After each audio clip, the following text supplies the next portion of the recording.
for what 3 years on top, like as a main eventer in a constant schedule, and that's why he never got repetitive. The Rock always changed himself, and he wasn't there that long. So you always think about The Rock as one of the greatest of all time. So while I wish that John Cena loses this match, I think they're gonna go with the Rock Hogan route and give the young up and comer the win, which is not important because neither of these guys meet it. Actually, they are both on top. The Rock still got it. He's a movie star. John Cena is the man right now. But how do you have a man who hasn't wrestled in 8 years come in and just beat your main competitor? You can't have that. So I think John Cena is going to win because they need him to win. But do you think that if John Cena wins, do you think that all the Attitude Era fans would just leave because The Rock didn't win? And do you think WWE would be, like, in a sense, bad and no one would want to see it again just because The Rock lost? Well, the thing about that is that I think probably that night you and I will riot because we're Attitude Era fans. But as far as the Attitude Era fans leaving, I don't think that will happen because at heart we all love wrestling and we will continue to watch. But if you tell me that if John Cena wins, I'm going to stop watching, no, I'm not going to stop watching. Because I think The Rock understands that old traditional concept that if you're the one passing the torch, you got to go on your back. So I think John Cena is going to win this match out of tradition. The new guy always leaves with his head held up high. And The Rock is just going to lose because he understands his place as a guy who's passing the torch in this business.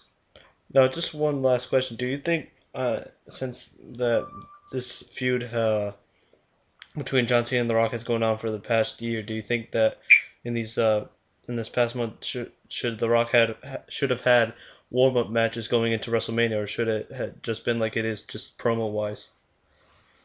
I actually agree with you. I think it should be promo-wise. Do you like the build-up for this WrestleMania? That's like a question that I've been getting. We've got too much promo, not enough action. I think it's fine. If you ask me.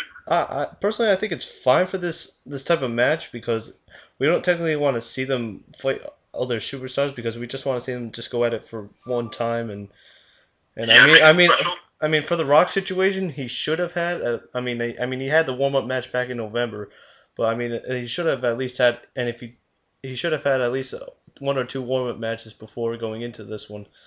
But I mean the promos have been good. I mean they haven't been stale. John Cena could have done better with the basic ergonomics, but he got his point out to the WWE Universe, so that's what I think. I think it should be stayed as promo-wise, but there could have been, one or two matches for The Rock to have a warm-up match. I actually agree with you. I think it should have been a mixture. I mean, I know that you are going to have more promos because you want to say that special feel of those two guys first meeting at WrestleMania, but look at the greatest main events of all time. Hulk and Andre, they had their confrontation with Andrew ripping Hogan's shirt and pushing him and actually punching him. You had Shawn Michaels and Bret trying to up each other each week before WrestleMania 12. Rock versus Stone Cold. They fought all week long because they wanted to prove to the others they were the best while talking and acting. Triple H, Jericho, they keep fighting all the time. The point is that you need a balance. You need to get a point across with your words that this match is important, but at the same time you have to show that you are willing to do everything it takes to win, which is knocking the other guy out before WrestleMania probably. So I believe they've done a good job this year, but I would have wanted to see more in the ring, or at least a little bit of more action.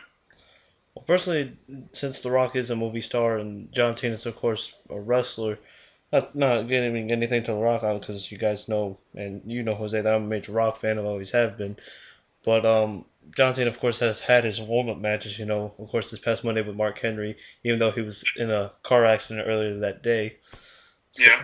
So, do you think that when The Rock rock bottomed Mark Henry, do you think that message was sent loud and clear to Cena, or was Cena just like shrugging it off, saying, that doesn't matter? I mean, the thing is that he rock bottomed Mark Henry, like you see. What was the point of rock bottoming a guy who was already beaten? I mean, I'm not saying that Mark Henry was defenseless because he's still Mark Henry, But John Cena just beat him with the AA, and The Rock just comes to add more damage, show up to John Cena. I didn't get that. I think he should have gone after John Cena or gone behind his back or something. But the point is that we need to see these two interact, not just Rock rebutting someone in front of John Cena. We need to see these two come to blows, which is, I think, what's going to happen this Monday. Because do you remember the build-up for the Undertaker Batista? Yeah, that was they never touched until I think a week or two. In which they had an all knockout brawl, and they had to be separated by the referees, and then Batista gave the Undertaker the spinebuster and left with the title on his hands. I mean, that was a great moment. You didn't see them touch, but 1 week before, you had Batista lay out the Undertaker after a brawl. Well, I think they should go with this route for this Monday. See, like, if it was a transition from last year, like with The Rock, with John Cena, attitude adjusting The Rock last year, the week before WrestleMania, and then The Rock getting his payback, that should have happened. That should have happened this year, excuse me. Like this Monday, like The Rock either sends a message to Cena and then Cena wins at WrestleMania, or it could be reversed like last year, like John Cena hitting the AA on The Rock and then The Rock wins at WrestleMania. Yeah, but the thing is that there was a strange build-up for John Cena and The Rock last year because The Rock wasn't in the match. He wasn't even the referee. He was the host. And although that I kind of agree that I want to see one of these two get the upper hand and then the other win at WrestleMania, I don't see that happening. I think they're just going to keep The Rock and John Cena like in a stare down. Like whenever Rock said to Hogan that he wanted to have that match, they just had a stare down.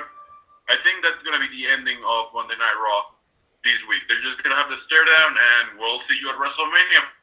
That's what I think they're going to do, because I don't think they're going to risk getting any of these two guys injured, which is not very likely, but, they don't want to have any chances.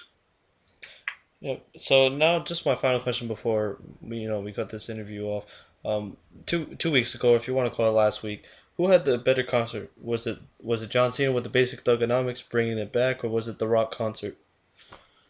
Well, the thing is that no man had a perfect concert.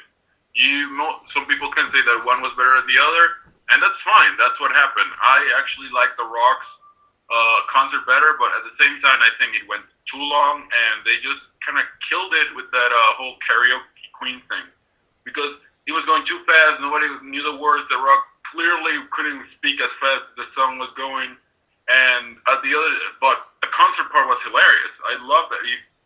They would have the concert end with the mom jokes, with John Cena coming out and like staring down The Rock for talking about his mom, or having him slap The Rock or something. It would have been a great ending for a great concert. But they went too long, and you kind of got lost on that concert. Now on John Cena's side, it was a good rap. It was refreshing to see him come out to his all Basic Thugonomics music. I love that. But the rap lasted 2 minutes? I would have expected at least 5, 6, 7 minutes of a rap, because he's capable of doing that. He has done that in the past, but you didn't see that. You saw him throw a few lines that we've all heard before in 2 minutes, then gone to the back without saying anything. Do you think? Excuse me, I'm sorry to cut you off, but do you think John Cena's just only comeback is just to refer to Rock's movies, or can he come up with new material?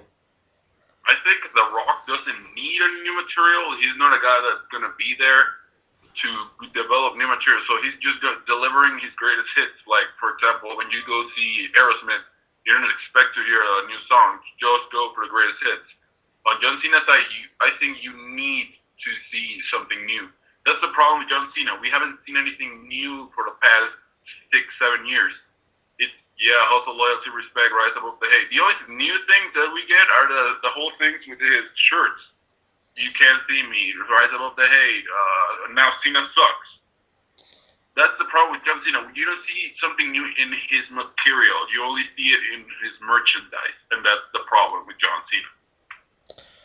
Alright, guys, so this has been Ryan's18, and of course, Jose Torres. I want to thank you again for being a part of this interview. This will be, of course, uploaded to YouTube tomorrow for the This Week in WWE episode 4. It'll probably be 2 parts because this is a pretty long interview, but, well, almost 20 minutes. But, let me know what you guys think down below because this will be the end of the episode. So, comment below.